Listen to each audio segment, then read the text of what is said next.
Yay Networks.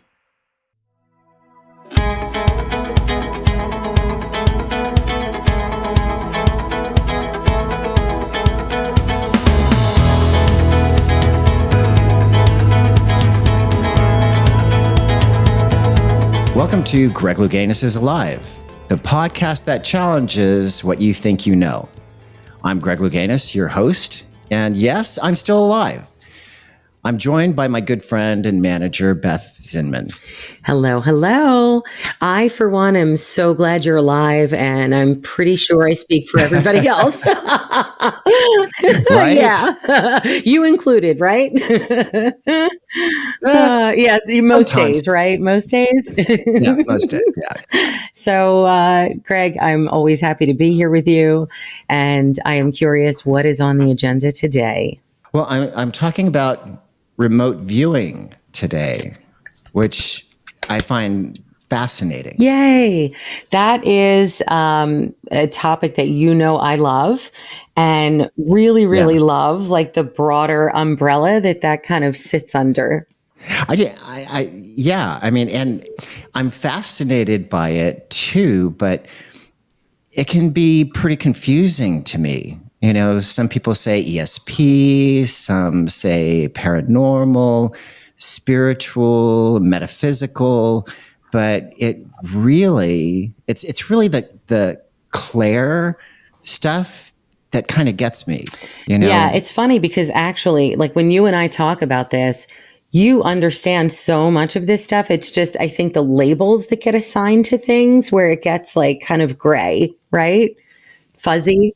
Yeah. But yeah, so that I was fortunate to grow up in a family where these things were talked about and actually practiced a lot of this stuff. And I found that like people do get confused with that Claire, which just means clear, like it's pretty easy. Yeah. And like a lot of times you hear, I think the more common ones, clairsentient, which is feeling something that maybe you wouldn't like normally be feeling, something that doesn't necessarily belong to you. There's also being claircognizant. That's something I know you experience, actually probably both of these things. But that is like knowing something that maybe you wouldn't normally know, that's not necessarily in your wheelhouse, so to speak. But just kind of, some people call that downloads, which I think is a funny term, but I get it, kind of a download, but it's like, and then with the remote viewing, that's really like clairvoyance. So it's being able to literally see things that aren't actually physically with you, but present someplace else. Yeah, that's the thing that fascinates me. And because like, I mean, I've shared this with you before, but I mean, I had such a psychic connection to my mom, the mom who raised me, Frances. And I remember I was at college, University of Miami, and I just got this sense, this feeling. I had to call Mom. I knew something was up. And it was right before like I was coming home for Christmas for the holidays. And I just had to call her. And so I called her. I said, Mom, what's up? And she was like dancing around and not really, I knew she was upset. And, but I knew something was going on. And I pushed, and she said, well, I wasn't supposed to share this with you until after Christmas. We wanted to get through the holidays, but your father asked for a divorce. I'm like, oh, okay. Uh-oh. That's what it was, so I had to go through that entire Christmas, not letting on that I knew that they were divorcing, like I didn't have that information. So, but I mean, it was just a sense that I had, and it was just amazing. We all can go through this. Like, I mean, I think pretty much everybody does, right? But we don't realize it. People make it out like to be this like magical experience, but we all can tap into this. I mean, you did it by accident, but it can be also a learned skill. But with that said, so Yeah. tell me who's here today. So today I'm speaking with international bestselling author, speaker, and educator, Dr. David Morehouse. He's trained tens of thousands in remote viewing protocol, which he learned in the military. Dr. Morehouse is a former U.S. Army Special Operations officer, and he's also authored 4 books, 3 nonfiction, 1 novel, and 2 which will be turned into a feature film. He's a PhD medical researcher and medical device engineer and owns 2 training and research companies providing life-saving services to the US government. And it's fascinating because I thought a lot of these talents you were born with, right? But that was the one thing that I found fascinating, is that protocol teaches the discipline to learn how to tap into that, which I think is amazing. Me too. And confession, I thought I was born into that special family, but here everybody's got it. Yeah. So stay tuned. It'll be a fascinating conversation.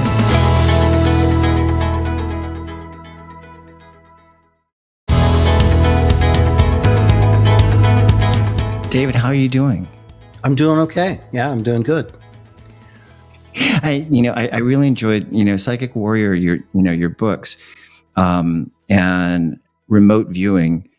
And, it used to be like, I thought you had to be blessed with, this gift, right? To be able to do that. But then in reading through your book, it's like anybody can learn if they have the determination and just commitment. Really, I mean, Yeah, it's that it's accessible to anybody, right? Is that it absolutely is. You're correct. That was kind of the notion that everyone had back in the 70s, that you either had this or you didn't have it. And there may have, until really Psychic Warrior was written and kind of pulled the lid off the CIA's program, which they were not happy about. I can imagine. Yeah, they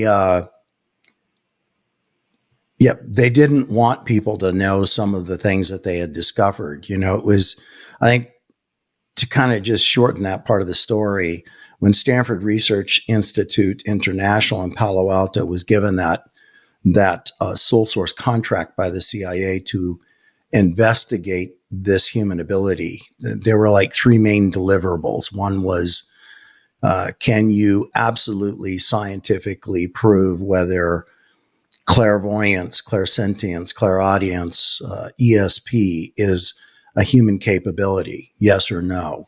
And then the second was, can you tell us what segment of the population would be good at this so that we can harvest them and then use them in an intelligence collection methodology? Like in those days, they were told that the Soviet Union and the Chinese were.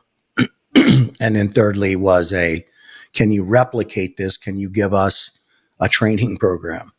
Well, the question you just asked was answered by Russell Targ, and it was probably one of the most poignant, most powerful things that came out of Stanford Research Institute International back in that time frame, which this would have been somewhere around 78, I guess, when this proclamation came out.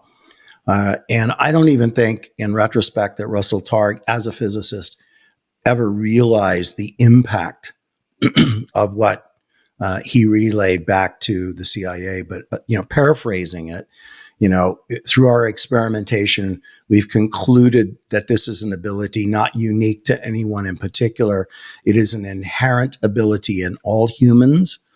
And to master the skills, all that is needed is for them to put down their aversions, to knowing what might be beyond the physical and to open themselves to the possibility that they can know that. That's a very powerful statement. Yeah.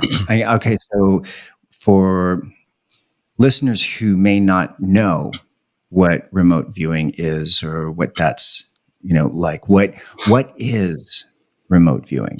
Now, what it isn't, I guess would be the better way to start, is it does not fall under an umbrella concept. So remote viewing doesn't go up there with ESP or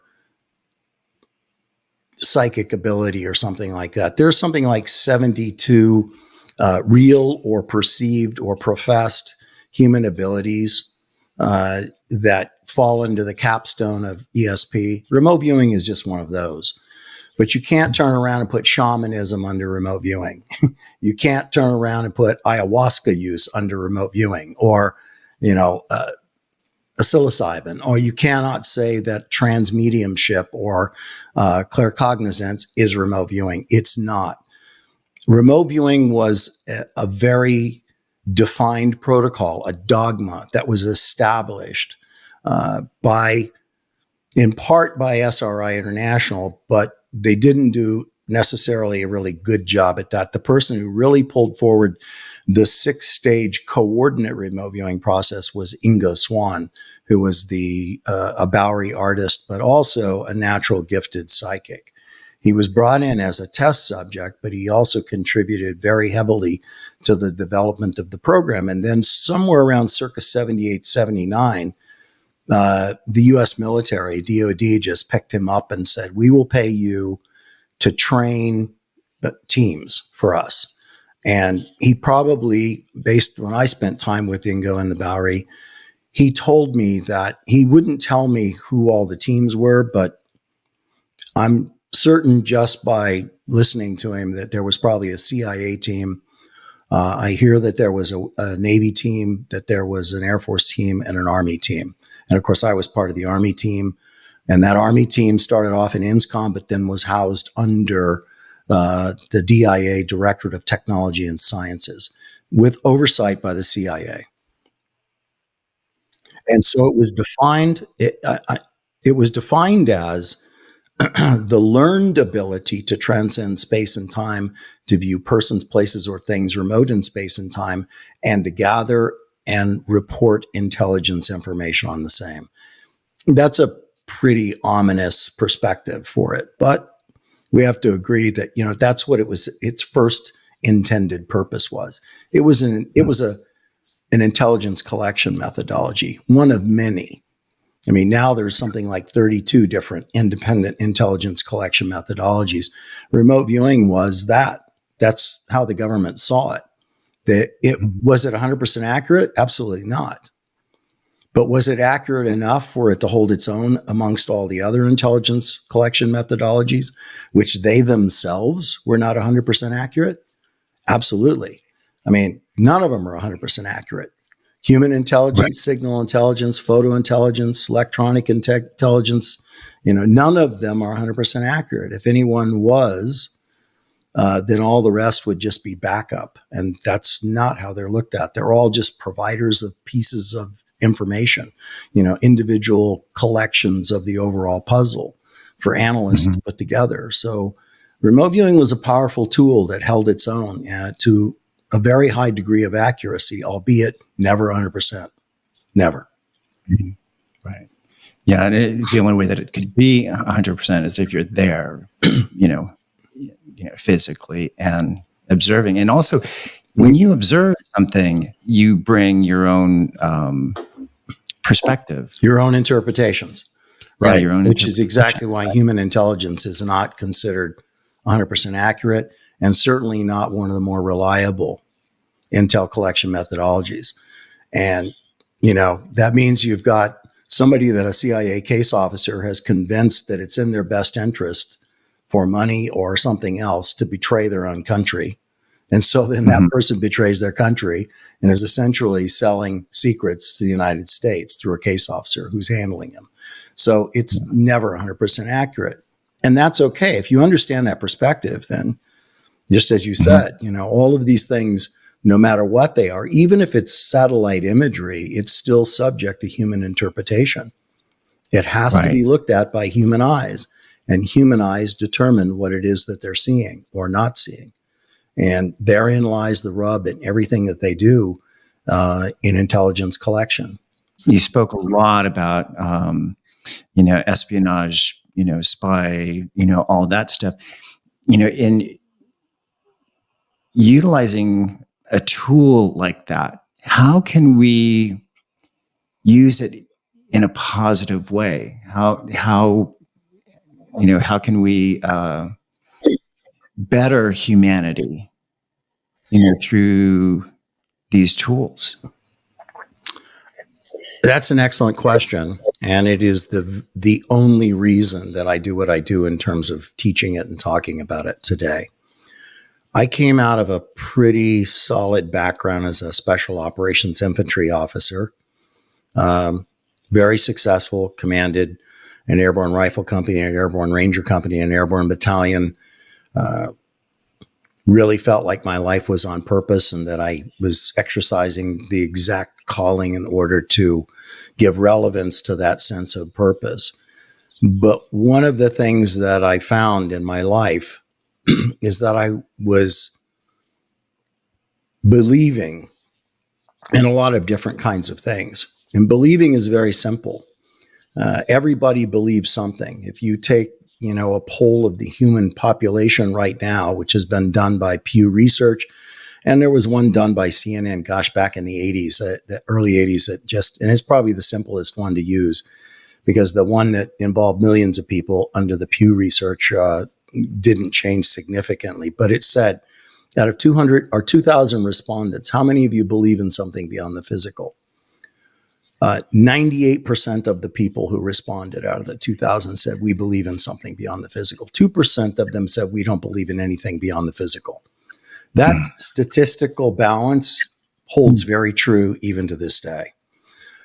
The 98% were then asked the second question. If you believe in something beyond the physical, how many of you ever believe that you will in fact be able to connect with it, to interact with it, learn from it, contribute to it, something like that? Mm-hmm. Only 24% of that 98% came forward and said, we believe in something beyond the physical, and we believe that we have an ability to interact with it on some level. The other 76%, which is tragic to me, turned around and went, well, we believe that there is something beyond the physical. We just don't know what it is. And we don't really think that we, in our lifetime, will ever understand, certainly not interact with, contribute to, and learn from something beyond the physical. And that may be true if you just live your life following the guidance and the directions of the legions of the status quo, right? Telling you what you can do, what your capabilities are, what your capabilities are not, what you should be thinking about and not be thinking about, etc. If you journey forward and allow yourself to experience something through some training protocol, it doesn't have to be remote viewing. It could be something else, but it needs to be something that gives you empirical evidence of what we're saying you're capable of doing. If it only resorts or falls back onto or produces empirical evidence only, it's worthless to move you from believing to knowing. It only further reinforces the belief. You have to have empirical evidence. And that was the thing for me in remote viewing, because I went in with a science background, not as a person who claimed to have any ability whatsoever. I was the only combat arms officer ever brought into that program. I only intended to be there as long as the Army wanted me to be there, which turned out to be 3 years. I was not going to drop anchor and stay there for 10 years and 15 years as some of my former colleagues did. Again, my purpose at that time was to be out and to command soldiers, to be with troops, to be with rangers, to be with paratroopers, things like that. So I fought as a scientist, versed in physics and other things. I fought very hard against myself and what I was being asked to believe. You would go through an exercise, you would produce data. That data would then be given feedback, and you were then able to evaluate your data produced against quantifiable attributes relevant to a target. When you first start off doing that and you have a critical mind about it, it's easy for you to look at it and excuse it away as chance or my imagination or something else. But along about the second month into the third month of doing this, you are working now in stage 2 and stage 3 targets, where the amount of empirical data that you are producing, quantify data that can be measured against quantifiable target attributes, you reach a point where you can no longer talk your way out of it. Now, the empirical data is so overwhelming through the process where you start with no evidence, no knowledge of the target whatsoever. You're given 2 sets of 4 numbers. That's an hour-long discussion, so we don't even want to go there, but you get 2 sets of 4 numbers, which are randomly assigned numbers representative of the concept of the target in the mind of the person assigning those numbers, which is the program manager, or it could be your training officer who's training you. But the amount of data, the sketches, the verbal and visual sensory data that you're producing, the colors, the textures, the temperatures, the taste, the sounds, the smells, the energy, the dimensionals, the intangibles, the emotionals, the aesthetics, drawings that are there of textures and of the geometry of elements of the target site. And then you get the feedback and you look at that and you can't quibble with it any longer. The day that happens, a switch is flipped in you, and you now go from believing that there's something beyond the physical and that maybe I might be able to interact with it. Maybe up to that point in my life, that had never been true. But now I know that there's something beyond the physical, and I know that I am connected to it. I know that I have always been connected to it. And as Targ said, we now know that this is an inherent human ability, which means that we've all been connected to it. We have just been trained to stop listening or to stop looking, but the ability is there. And once it's rekindled, once those conduits of consciousness or perception are opened up, you can't shut them off again. I guess, and I don't know if I would call it remote viewing or, I just thought of it as like a connection. Cause like I had the experience with my mother. I don't know, I was waiting at college, University of Miami, and she's in California. And it just, something kind of came to me. I had to call mom. And then I called her, and then she didn't want to share. It was right before Christmas, before I was coming home for Christmas. And she didn't want to share, but I pushed it. And as it turned out, she and my dad had decided to get a divorce.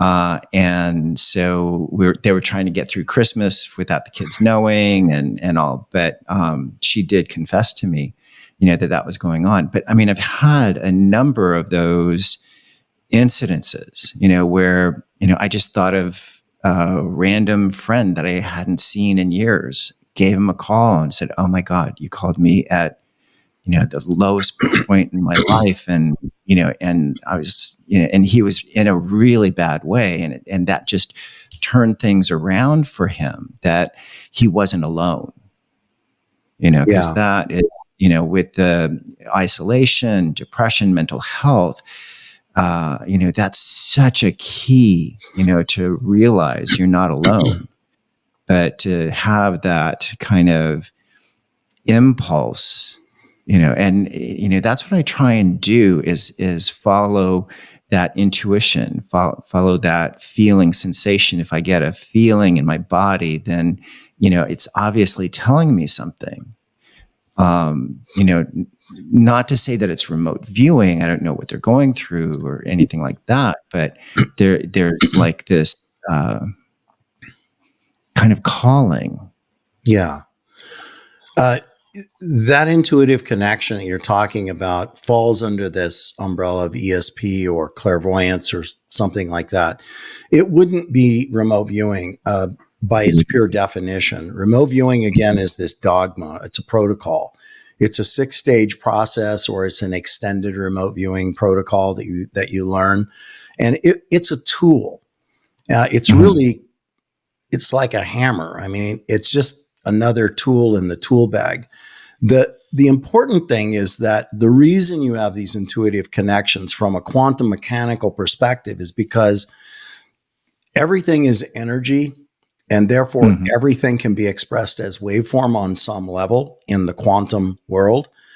And the way we define it is, again, just borrowing upon quantum mechanical interpretations, because that's all they are. And we take quantum mechanical interpretations and we slide them over and fit them into how we define the operation of quantum mind as interpretations again, which is perfectly fair. And any physicist working in those areas as experimental or theoretical will tell you that as long as you're not speaking in terms of absolutes, as long as you're speaking in terms of simple interpretations, you're fine from that particular field of science. Why? Because nothing that we can even develop a mathematical proof for in physics, that doesn't mean it will be right tomorrow. Tomorrow we might learn some new variable that fits into the equation that completely changes the equation. So everything in that world is an interpretation, and it's only right or solid right now. And it could change tomorrow. It could be complete BS a week from now. Something may change that. Well, what we're talking about in this 8-dimensional hyperspace, which that's another whole, that's another 4 hours to talk about that. But for listeners that are interested, just look up, Elizabeth Rauscher's writings on, 8-dimensional hyperspace and the speed of thought being faster than the cosmological constant of the speed of light, and others. There's just a whole lot of understanding about that now, which applies to what we're talking about here. At this level, you are omnipotent, omniscient, omnipresent, and you are eternal. Why? Because waveform in 8-dimensional hyperspace travels by every possible path. It doesn't travel by any single path, every possible path. That means it's omnipresent. That means then access to information about a friend, about your mother, about a loved one, about something you sense is going wrong or something you sense is going to go right around the corner. You have access to the waveform expressions of those things because defined very carefully as a human ability 2,700 years ago. The language of ancient Latin was created that used and developed these words: omnipotent, omniscient, omnipresent, eternal. That language was first ascribed to us as human beings. It was stolen from us by those who were putting it together to ascribe it to a deity or deities. It was taken away from the use as a human ability, and it was applied to something that we could not see or touch, but must accept on a basis of faith, a belief again, right? So knowing was stripped from us. The language that defined us and our interaction with the world around us and the cosmos the universe was taken from us for some other purpose. But that ability is you, Greg. That ability is everyone listening to that. You are omnipotent, omniscient, omnipresent. You are eternal. And that's what being connected to this piece of you beyond the physical, that thing that you have always been connected to, that thing that we were born into this life being connected to. The thing I've asked myself for decades is, if we were born, if this was instilled in us, an inherent ability gifted to us by the Creator or whatever put us here, even if you want to think that it might have been some genetic mutation or evolutionary byproduct where we develop these abilities, so be it. Why would that have happened? Whether you choose to turn around and say from a evolutionary perspective that we developed it, why did we develop it? But if you take it from it was bestowed upon us by a creator of some sort, then why were we gifted with these abilities? And why have we spent millennia trying to put our awareness of these abilities away, bury them somewhere so that, again, to use this term, the legions of the status quo and education, religion, colleagues and other things could turn around to you and say that doesn't exist. That's foolish of you to talk about those kinds of things. You having the courage to stand up and talk about these things as not only possibilities, but basically as promises to us within the global society, within the human condition, because they were inherently bestowed upon us. That's a powerful statement for people to realize, to go from believing to knowing, to trusting that still small voice inside them, because it's real. It's the unconscious mind and the conscious mind coming to an agreement about what is being detected, decoded, and objectified in the way of data. But remote viewing, again, that's just an old Intel collection tool. I like to use it because it's empirical, it's scientific, right? And I get good results with that with people because people step into it. They're learning something that they think is like a spy tool, which it was. So that part's real. But when they shift from believing to knowing, that's a big, powerful transformation. That's the most powerful transformation that I think most human beings can expect in a lifetime. At least that it was for me. Changed my life completely.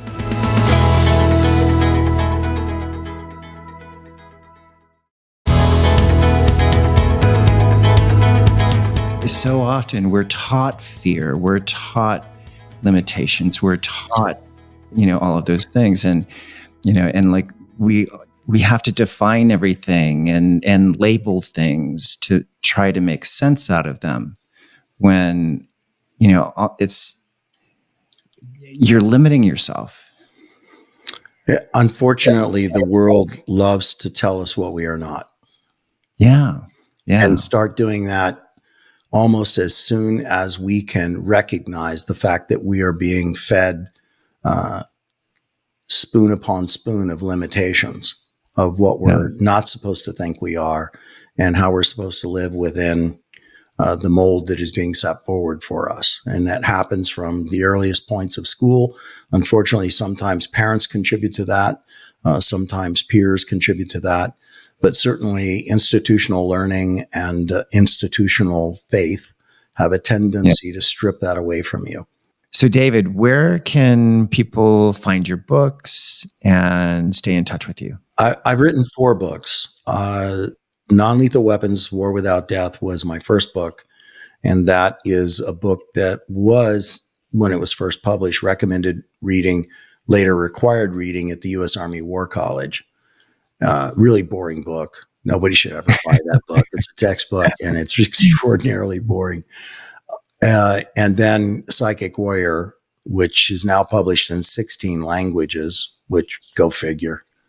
It's, go figure. Something I write 16 language. That's pretty cool. And then my next book was a book called The Deceivers, which was about Torn Image, the strategic deception unit that I was in. And it's a fictional accounting of that, which I'm uncomfortable with. But Psychic Warrior is owned by Universal Pictures, and The Deceivers is owned by Paramount, with Mace Neufeld producing and Simon West supposed to be directing. And then the 4th book was Remote Viewing, the Complete User's Guide to Coordinate Remote Viewing, which is another textbook, 421 pages long. I mean, that's hard. So some woman did a review on Amazon of it, and she goes, her review was this: nothing should be this hard. Nothing should be this hard. Anything that is so difficult is incredibly rewarding. Yeah, it is, isn't it? Well, David, thank you so much for shedding a light on this and sharing your story and journey. And I really appreciate it. Thank you, brother. Thank you for joining us with that fascinating conversation with David Morehouse. Now, remember, subscribe and share this podcast with people that you care about. This is Greg Louganis is Alive. Namaste.